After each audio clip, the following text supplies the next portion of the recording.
Hi, my name is Taylor Grant on the Ed Institute team. In this video, we're going to talk about our place value system and how it helps us to more clearly communicate and understand numbers. With just 10 distinct digits, our place value system is able to neatly quantify values as large as the weight of a blue whale or as small as the weight of a ladybug in a way that is widely accessible. The answer lies in the way we organize our numbers. That is the place value system. For nearly 40,000 years, humans have needed to quantify the world around them and record the numbers they observed. Some of the earliest examples of humans recording quantities are notched sticks or bones. Tally marks or similar ways of recording values serve the purposes of recording an amount in the moment and do that effectively to a point. However, because every item being counted requires its own tally mark, this system can quickly become disorganized and hard to make sense of. Imagine using 300,000 tally marks to record the weight of the blue whale from before. How did we get from tally marks to the system that we use now? Across history, multiple civilizations, from the Incas to the Romans, developed various methods for recording numbers with larger values. For the purposes of this video, I'll elaborate more on Roman numerals, as they are probably the number system you are most familiar with after our own. Roman numerals are essentially a more advanced form of tally marks that use a combination of multiple letters to represent different amounts. While this was a breakthrough at the time, it does require that the user adds or subtracts to read the number. For example, the number 48 is represented using these letters. This represents 10 less than 50 and 3 more than 5. Starting in about 500 CE, mathematicians living in ancient India were using a system that reused the same digits and allowed position to denote value. The digits in the system were equivalent to the digits 0 through 9 that we use today. At around 800 CE, Muhammad ibn Musa al-Khwarizmi, a mathematician living in Baghdad, is credited with the spreading of this method of recording numbers to the rest of the world.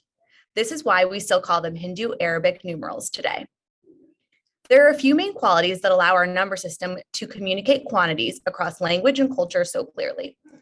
The mathematicians who lived in ancient India used numbers with positional notation.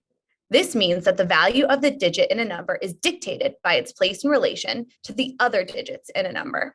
Let's take, for example, the number 4,307. To represent this number in Roman numerals, it would look like this. This is a lot to make sense of. But in our place value system, we know a lot about this number right away due to the way it's written. I know that the value of the 3 is much larger than the value of the 7 in this number. Though on its own, 3 is less than 7. A 3 in the hundreds place means something different than just a 3 on its own. A 3 in the hundreds place means 3 hundreds. This is the same as 30 tens or 300 ones. The system we use is not only positional, it is a decimal positional system, or based in powers of 10. You'll often hear it referred to as base 10. Each position designates a different power of 10. Starting on the right and increasing by power of 10 infinitely as we move each position to the left. The 4 is in the thousands place, or 4 times 1,000.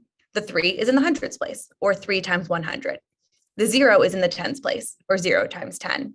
The 7 is in the ones place, or 7 times 1. As we move to the left, the place value continually increases by powers of 10. The place values also continue infinitely as we move in position to the right, but they decrease by powers of 10. For more information about this, please watch Decimals, the Basics. Writing with and communicating numbers in this way effectively paints a clear picture of the magnitude of a number. Each individual place value has meaning on its own. We understand what the numbers 1, 100, and 1,000 represent.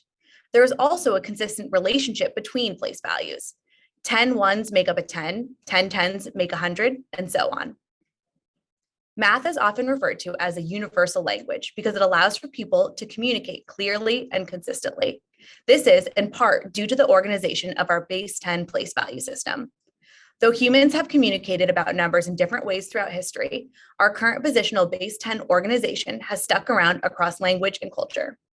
Once again, I'm Taylor Grant. Thanks for watching.